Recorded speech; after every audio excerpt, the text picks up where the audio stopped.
selling 1776 flags. Now that is Al Qaeda.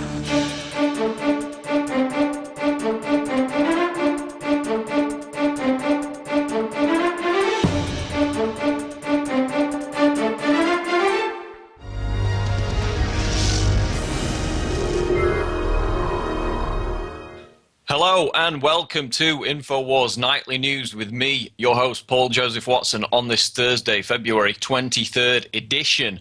Now, I'm delighted to welcome to the show this evening Dr. Michael Kaufman, PhD, scientist, ecologist, involved in ecosystem research for both science and industry for over 20 years. Many of you, of course, will know him from Alex Jones' documentary Endgame, and his website is discerningtoday.org. Dr. Kaufman, welcome to INFOWARS Nightly News. Well, thank you. I'm glad to be with you. Well, let's get straight to the heart of the matter, which, of course, is Agenda 21. We've got the big 20th anniversary of Rio coming up. Tell the viewers about Agenda 21. How does it manifest itself today? And how will it affect our lives if we don't stand up and resist it? Well, your listeners are probably aware that it's a 40-chapter document that was brought out and signed by President Bush in 1992 at the Rio de Janeiro Summit, Earth Summit.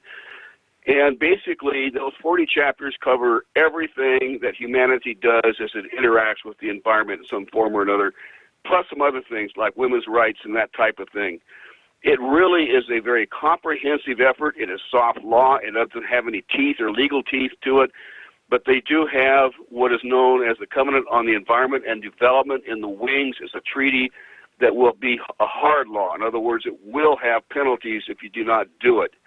So as a consequence, it is a potentially very dangerous type of agreement that uses a socialistic philosophy to basically develop what's called global governance. It is the heartbeat of what we call global governance. It will really allow government to manifest itself in everybody's life on a very, very minor, basically a very detailed level. There is no one that can escape this, assuming they want to come down on you. And of course, as a consequence, we are going to have, I think, a lot of trouble if this thing ever gets fully implemented. Now, of course, one of the key facets of this is so-called sustainable development. I mean, every time I turn on the television, whether it be the news or indeed commercials, I constantly hear this word sustainable or sustainability. Dr. Kaufman, when we hear that word, what is the true meaning behind the phrase sustainability as it relates to Agenda 21? Well, there's two levels. One is the public level, where we're not supposed to do anything that would cause damage to future generations. And the other is more spiritual in its nature. It's occultish in its nature. It believes and it's based upon the fact that nature is God, and therefore we must do things that will not harm God. That is a very, very powerful concept, and it's one that drives the whole sustainable development agenda behind Agenda 21. It's not necessarily what you see on the surface, that you just don't want to do things that are going to cause harm in the future. It literally is that you can no longer do anything that they perceive causes harm to Mother Nature. And that is a very restrictive type of concept of sustainable development. One that's guaranteed to destroy property rights, one that's guaranteed to destroy basically many of the freedoms that we have around in the Western world. And as a consequence, I think it's going to be, as we get into this, as more and more of this is revealed, going to be very, very dangerous. It's going to be harder and harder to stop it the longer it goes and the deeper it gets itself entrenched into our law. Now, you mentioned private property there. I know that is a key aspect of this Agenda 21. I mean, what's amazing to me is these technocrats are so apparently hostile to the idea of private citizens owning property, and yet their own adherents, people like, Ted Turner and Prince Philip, own millions of acres of property themselves, and they have huge mansions all over the world, and yet they tell us via all these regulations, as you explained, that come with this environmental agenda, that it's somehow dirty for us on the middle class scale to own any kind of property. So, I mean, could you just talk about that disconnect and that hypocrisy there with the elite that are behind this anti-property agenda? You bet. It is one of the things that is very classically elitist in its nature. In other words, I can do what I want to do, but you cannot do anything because it'll be harmful. That is their attitude. It's actually in what is called the Global Biodiversity Assessment that I used to stop the ratification of the Convention on Biological Diversity on the U.S. Senate floor back in 1994. That particular portion of it, I don't have it in front of me right now, but basically extolled the virtues of the feudal system of Europe back when the nobility ruled over the peasants as the desirable form of government that was be established once it gets into place, which leads directly into the idea that the only one during that time that could own property were the elites, the nobility. And basically, they want to go back to that so that they can define exactly what happens on this land as if they knew better than we did how to use property. In fact, it's really kind of ironical that much of the damage that you've seen to the environment has been caused by the elite because they have no restrictions on them whatsoever, and not by the average person.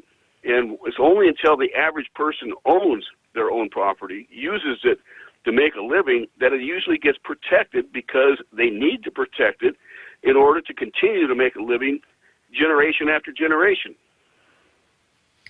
I mean, it's amazing.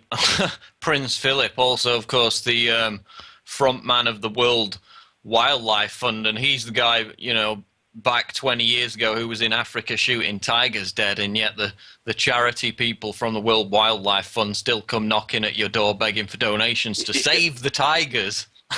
When their very denizen, their head, is the guy who is killing them in the hunts, in the safari. I mean, it's amazing, the hypocrisy. Also, you've got, of course... hypocrisy is incredible. Yeah, I mean, Prince Charles saying that you can't take a bath to save water. Yeah. It just illustrates, as you said, the hypocrisy and the fact that it's one rule for them and another rule for everybody else. Global warming, of course, this is, again, tied into Agenda 21, the environmentalist agenda. The latest data we've got came out a couple of weeks ago, actually shows that the Himalayas and the nearby mountain peaks there in that region in China and along the border there, they've lost none of their ice over the last 10 years. And I mean, this stunned climate change proponents, of course. We've had Climate Gate, we've had Polar Bear Gate in recent years. We've had the failure at Copenhagen, the failure at Durban, and it really seems that the man-made global warming alarmists are on the ropes. I mean, Dr. Kaufman, how close are we to actually pushing this back and collapsing the entire carbon tax agenda behind global warming, or do you think they'll just continue to push ahead with it despite all the opposition and evidence building against them? They have to get control over the global economy. There is no other way that they can rule with global governance until they get control of the economy, especially that of the U.S. economy. And the easiest way of doing that is to use carbon credits and trading, as many of our pieces of legislation have attempted to do, but all of them have failed. The Environmental Protection Agency of the United States is now attempting to do this piecemeal, but the fact is they have to control our economy, and the easiest way of doing that is through scaring us to death with global warming. It's amazing, as you had indicated, how many things have fallen victim to the truth over the last 2 years especially, and it's actually accelerating now. More and more of their claims are being proven wrong, and yet all they do is increase the shrill of their scare stories and so forth, so that somehow that's going to cow us into submission to accept the horrifying draconian types of regulations that they have in mind. What most people may not realize fully, they understand it in general but don't understand it fully, is that there's a one-to-one relationship between energy and our civilization. We cannot have a healthy economy without cheap energy. And what we're experiencing here in the States is that our President Obama, is doing everything it can to stop all use of fossil fuel energy and replace it with alternative or clean fuel energy. That doesn't work, and it's very expensive. That way, they can control how we live, our standard of living. Actually, it will reduce our standard of living somewhere between 25 and 50%. It's already happening in England, I'm sure you know, and Germany and France and others are beginning to cut back on their subsidies for the so-called green energy because it's so expensive and it doesn't produce anything. Now, Dr. Kaufman, tell us what's the main reason they want to reduce our living standards? Why are they so keen to usher in this post-industrial revolution that they talk about? I think it's because of control. They have to have a dumbed-down, impoverished civilization to be able to control it adequately.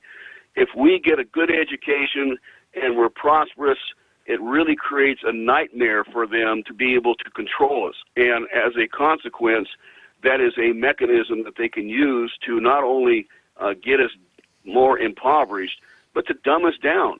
They are using really nasty scare stories that have no truth at all in substance and validity. It is incredible how they have literally tried to use every excuse they can to justify the need for having all of these cap and trade schemes that they've come up with to control carbon, which does nothing more than controls energy, which controls or provides for our economy. Once they have control of that, and they're down to 80% reduction in our energy use, we will not have an economy. We'll be a third world nation here in the United States.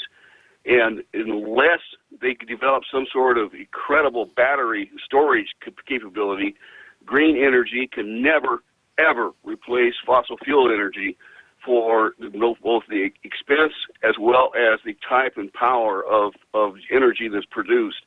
There's just no way that they can do it, because when the wind doesn't blow, windmills don't work, and when the sun doesn't shine, solar panels don't work. As simple as that. There's a lot of other reasons why this is not an efficient type of approach either.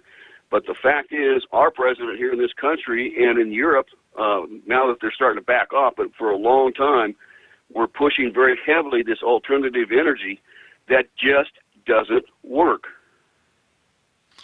And of course, now we've got the EU trying to impose, well, it already is imposing carbon taxes on any flight that, you know, goes into European airspace. I mean, China's rejected that. What do you think of that move? Is that, you know, a backdoor carbon tax effort?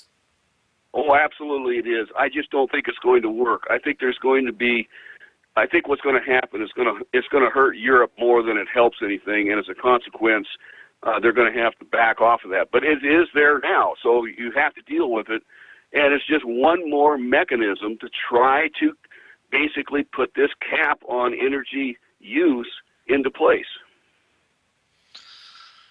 And you briefly mentioned before reduction in living standards. Of course, that's also tied into population control in general. A couple of years ago, we had the UN come out in their blueprint, which got leaked, and basically admit that the global warming agenda is starting to be discredited. So now they're going to shift the alarmist propaganda over to the population bomb, which of course we heard back in the 70s with people like John P. Holdren.